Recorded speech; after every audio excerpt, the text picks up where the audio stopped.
तो स्वागत है इस नए एक्सप्लेनर में।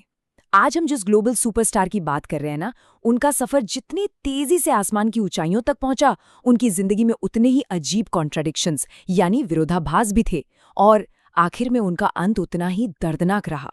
सच में ये एक बहुत बड़ा सवाल है कि आखिर पंजाब के एक छोटे से गांव का एकदम शर्मीला सा इंजीनियरिंग स्टूडेंट अचानक एक ग्लोबल हिप हॉप आइकॉन कैसे बन गया, और फिर एक बेहद खौफनाक हत्या का शिकार कैसे हो गया।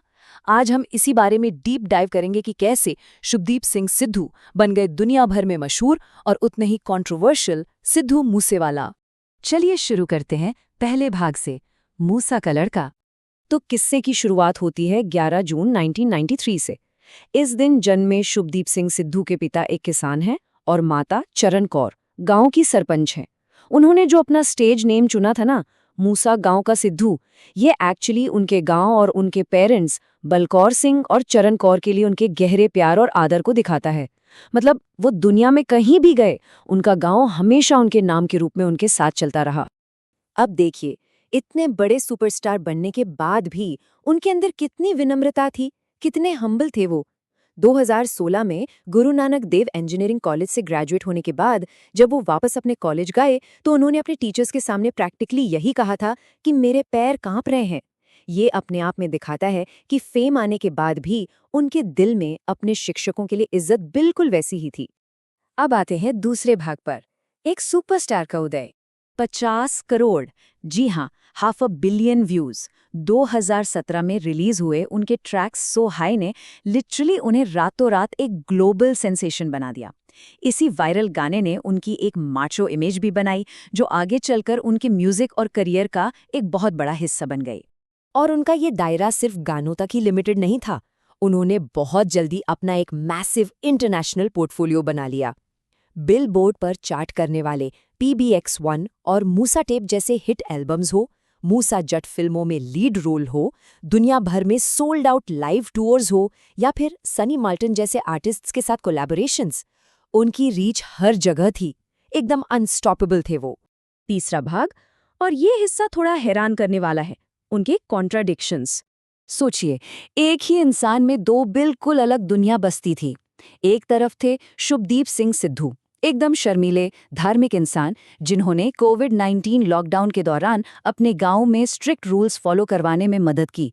और ठीक दूसरी तरफ था उनका स्टेज पर्सोना सिद्धू मूसवाला, जिनके गानों में गन कल्चर का खुला प्रदर्शन होता था और जिनके लिरिक्स लगातार नए नए विवादों को जन्म देते थे। उनके खुद के कॉलेज टीचर ने इस अजीब ड्यूअल पर्सनैलिटी को नोट किया था। उनका कहना था कि एक सिक्के की तरह उनके दो पहलू थे।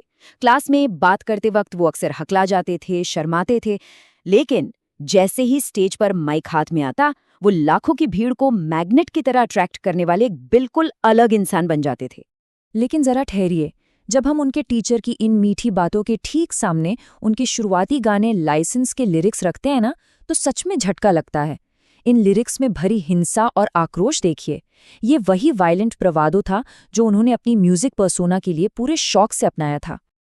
और सबसे दिलचस्प बात यह है कि वो अपने इन कॉन्ट्रडिक्शंस को लेके बहुत क्लियरली अवेयर थे। उनका एक सबसे बड़ा ट्रैक है 295, जिसका नाम उन्होंने इंडियन पीनल कोड की सेक्शन 295 पर रखा। ये लॉ धार्मिक भावनाओं को आहत करने से जुड़ा है। इस ट्रैक में वो यही घुटन बयान करते हैं कि उन्होंने चाहा कुछ भी हो, पर उनकी शोहरत ने उन्हें एक ऐसी जगह फंसा दिया है जहां विवाद उनका पीछा कभी नहीं छोड़ेंगे। चौथा भाग, राजनीति का आखाड़ा। यही अवेयरनेस उन्हें आखिरकार संगीत की दुनिया से निकालकर सीधे पॉलिटिक्स और एक्टिविज्म में ले आई। उन्होंने 2020 और 2021 के किसान आंदोलनों का खुलकर समर्थन किया और पंजाब जैसा एंथम ट्रैक निकाला। महामारी के वक्त गांव में नाइट वॉचेस यानी ठेकरी पहरे लगवाए। इसके बाद उन्होंने दिसंबर 2021 में कांग्रेस पार्टी ज्वाइन की और मानसा से विधानसभा चुनाव भी लड़ा। हालांकि उस चुनाव में उन्हें ऐप कैंडिडेट के खिलाफ हार का सामना करना पड़ा। पांचवा भाग, वो खौफनाक दर्दनाक हत्या। इसे किस्मत का खेल कहेंगे या कुछ और। अपनी मौत से सिर्फ 2 हफ्ते पहले यानी 15 मई 2022 को उन्होंने एक ट्रैक रिलीज किया, द लास्ट राइड। उसके कवर आर्ट पर टूपाक शकूर की असैसिनेशन साइट थी और लिरिक्स में वो कह रहे थे कि जवानी में ही उनकी अर्थी उठेगी। एकदम डार्क ट्विस्ट ऑफ फेट लगता है ना। ऐसा लगता है जैसे उन्होंने अनजाने में अपने आइडल टूपाक की तरह ही अपने आखिरी वक्त की भविष्यवाणी कर दी थी। यहाँ पर सीक्वेंस ऑफ इवेंट्स बहुत तेजी से बदला।